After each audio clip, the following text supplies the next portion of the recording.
Look at me, driving around in the mountains of Alaska.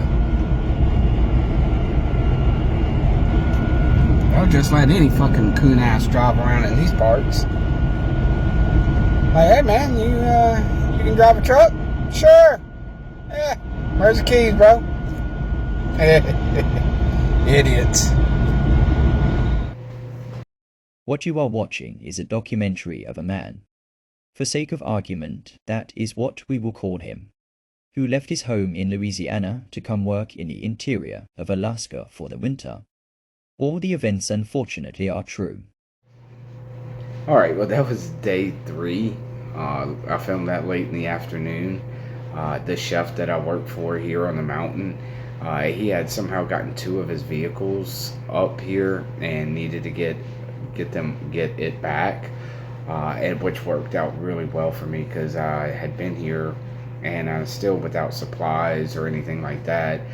I needed some water, I needed a laundry basket, or just some things up here, a towel to be able to take a bath, and yeah, just some things, right? Things that you just realize once you're here, like, oh, I could use this, things to make my room just a little bit nicer. And so he let me drive it into town, went to Walmart, and then afterwards I was able to go to his house. He had a camper trailer, and I was able to stay in there for him. We spent the night, and then on his way back to work, he just brought me back up to the mountain, and yeah, so that was a lifesaver. I think it was kind of been getting a little low, like the room was really bad. That was a real reality check there with the room situation and things like that. In this next clip that we're gonna see,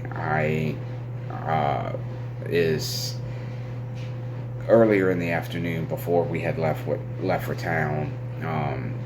I'm kind of giving a backstory on why I'm here. Again, I've never had social media or hadn't had any social media to this point, and I just kind of assume, I guess, in arrogance, ego, ignorance, or whatever, that people just know what I'm doing. So all of a sudden, I'm on social media, Facebook, and yeah, hey, Jason Abear Services, and Jason Abear's in Alaska. Like, what the F is going on here? What's do this?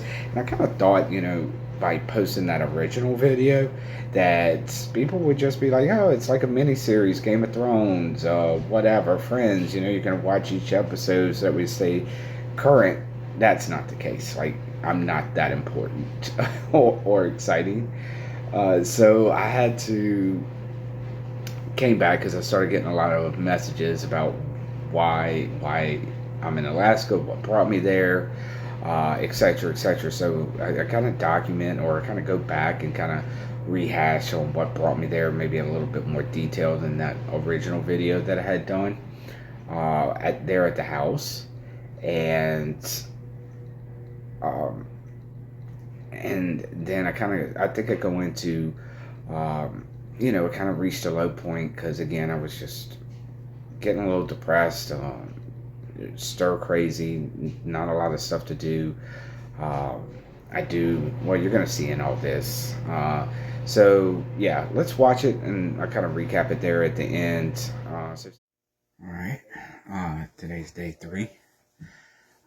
It's about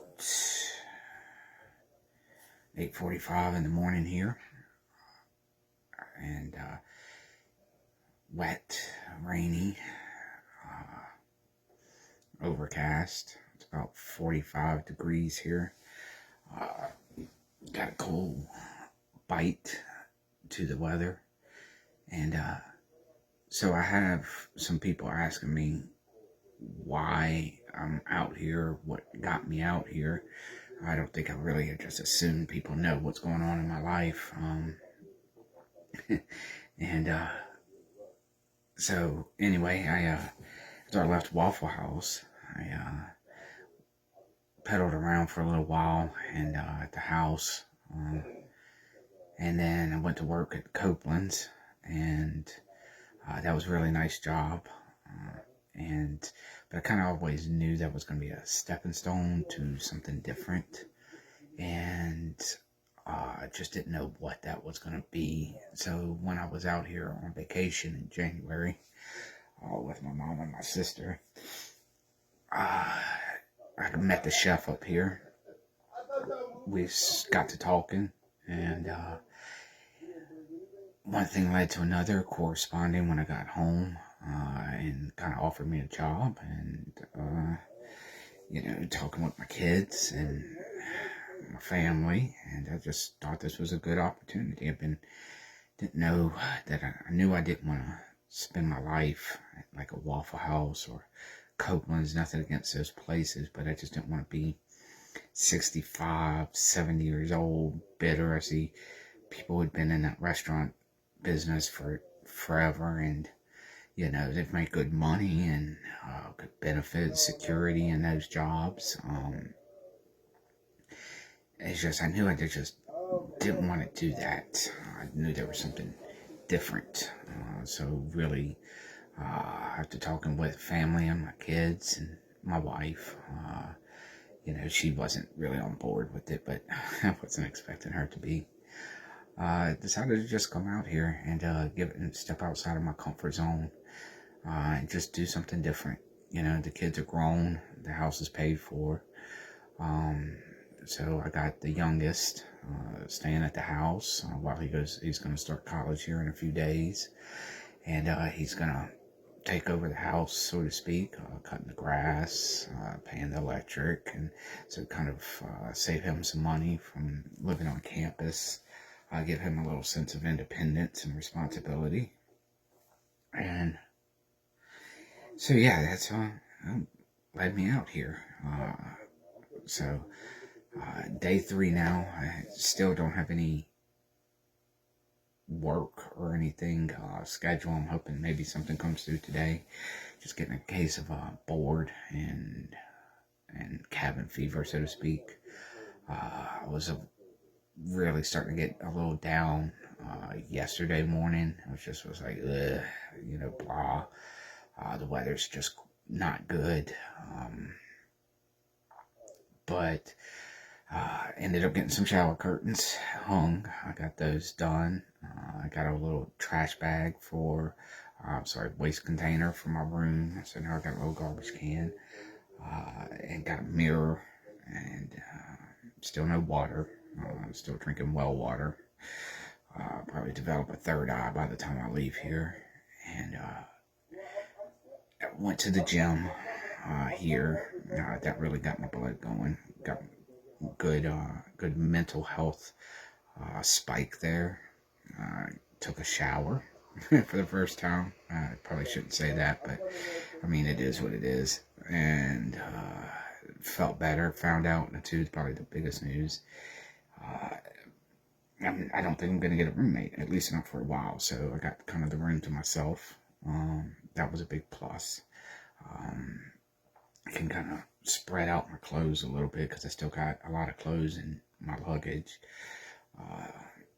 Things I'm not going to need quite yet, like the winter clothing. So just kind of buying time right now. May go on a walk later. I did go and weigh myself. That scale in one of my other videos, I was like, don't want to do that. I ate it in the back of my mind. I boldly stepped on that thing, and it wasn't good. That was the heaviest I've ever been in my life. I could feel it in my clothes and stuff, and I was just like, denial, I guess, is what some people would say. Delusional would be another term. Like the clothes don't lie. Mirrors can sometimes lie, but the clothes and the belts don't lie. So that was an eye-opener. It's like, holy shit. And shame on anybody in my inner circle for not telling me that, Jason, you get a little pudgy. Hopefully by the time I come in town in December for the wedding, I'll have slimmed down. And I guess the other stark reality, I went and got fitted for my tux for B's wedding, and I was telling her, like, yeah, I'm probably a 30. And she looked at me and was like, well, let's try a 32. I was like, I'm not a 32. Well, sure as shit. As soon as I got into the dressing room, and I remember I was standing there, I yelled out in the dressing room, I'm a fucking 32. Never once in my life had a 32 pants. So that was kind of the breaking the mirror, the delusional mirror there. So hopefully with not a whole lot to do, and the food here is good. It's just kind of it's not a lot of processed food. Like last night we had baked chicken with some type of sticky rice with peas in it, and so yeah, I think the lack of Raising Cane's, Copeland's. Thank you, Copeland's, for making me pudgy with all your cheesecakes and all your delicious buttery, fatty food. Y'all made me soft. So hopefully between that and I just go to this little indoor gym that they got here, and I think that'll be good for mental health. One of the boys was concerned with that.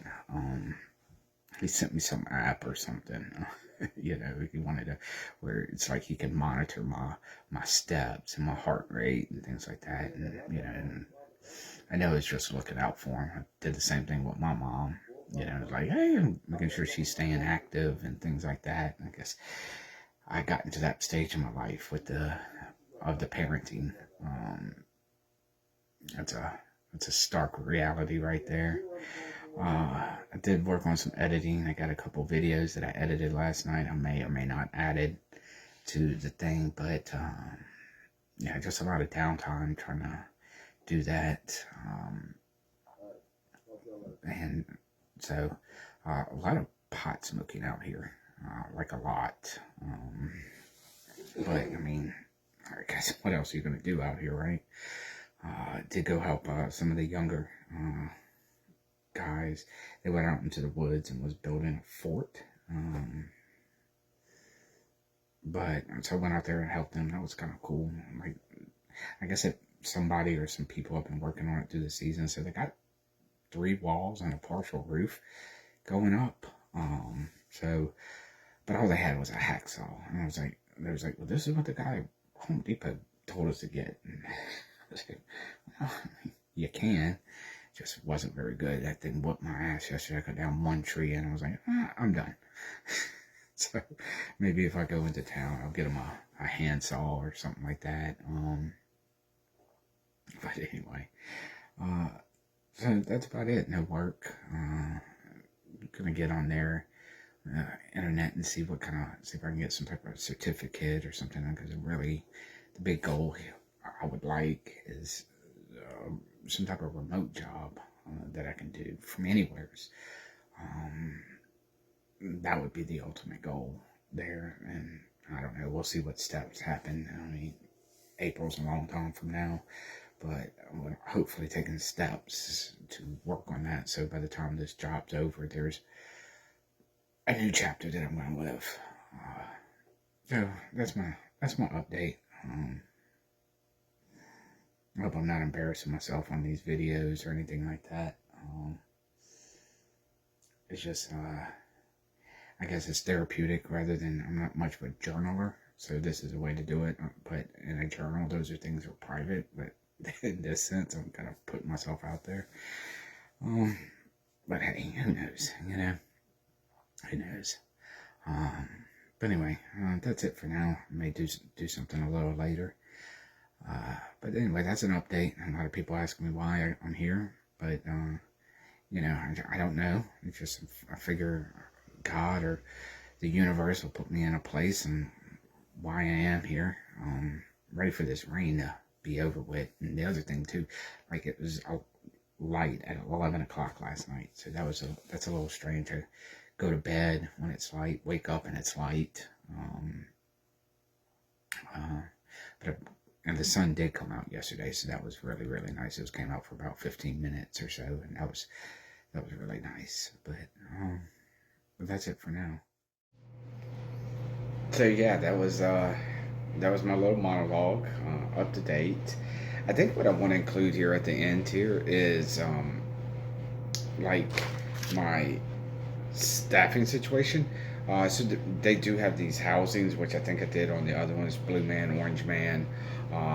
But we get a chef here, and part of the compensation package when you live here is that you're going to get 3 meals a day. So we do get breakfast, we get lunch, and we get dinner. And as you heard, like the meals, and still even to today, the meals are really good. Surprisingly good. I haven't, since I've been here, I haven't had McDonald's, I haven't had Taco Bell, I haven't had any fast foods, anything. I do miss some Waffle House. I gotta admit that. I do miss some Waffle House. Uh, but and then in the video, you see where that was a big reality check. When I stood on that scale, I weighed in at 152. Uh, that's the heaviest I had ever been in my life, and I knew it was happening. It wasn't like right there in my face to do it. Uh, but that was the point. And so I made it to the gym. That was the day one on my journey, and you'll see through the videos that I don't want to get too far ahead in these videos. Um, Suspense, building suspense. Dum, dum, dum. Uh, some of the things that I'm going to go through. So I'm gonna start working out. And I don't think I've mentioned here too. I'm gonna be practicing sobriety, and I'm gonna be monitoring on how that goes as well. And I also, it was good news at that point. I hadn't. It was good news or good fortune that I probably wasn't going to get a roommate, which is outstanding. I mean, because the rooms, well, you saw, were so small, and could you imagine another human being, person there sharing those quarters with you? It gets rough because I don't know. Everybody wants their own personal kind of space, so to share that small room with another person, not good. And then also I touched on the daylight. So I'm waking up in the daylight and I'm going to bed at daylight. So, and whereas now, where I'm going to work and I need a flashlight to go to work, and the sun is gone by 6 o'clock. So even from the time we started shooting these videos, where I'm telling you that I'm going to bed at 11 o'clock at night, there's still sunshine, and now at 5:30, by 6 o'clock, the sun has completely gone away. It's crazy how fast everything's changed. I think today I woke up and it was 8 degrees. 8 degrees. So it's definitely, the weather's changed a lot up here, and it's just getting real crazy up here. This is fun. Again, this is going to be hopefully my second video I drop this week. Again, I'm going to try to drop on Wednesdays and on Sundays. We'll see how it goes. And thank you for watching. If you did, I appreciate it. If you want to hit the thumbs up, you can. Share it, you can. If not, it is what it is, man. I'm just doing this again to step outside of my comfort zone, doing things never done before, things I've always made excuses on why I've never done, and kind of scary putting yourself out there, but I'm doing it. Thank you for anybody and everybody who believed and told me to do it and just to get it done, and I'm just glad that I finally did. So thank you for watching the Alaskan Cajun Frozen Bayou, and I'll be back to you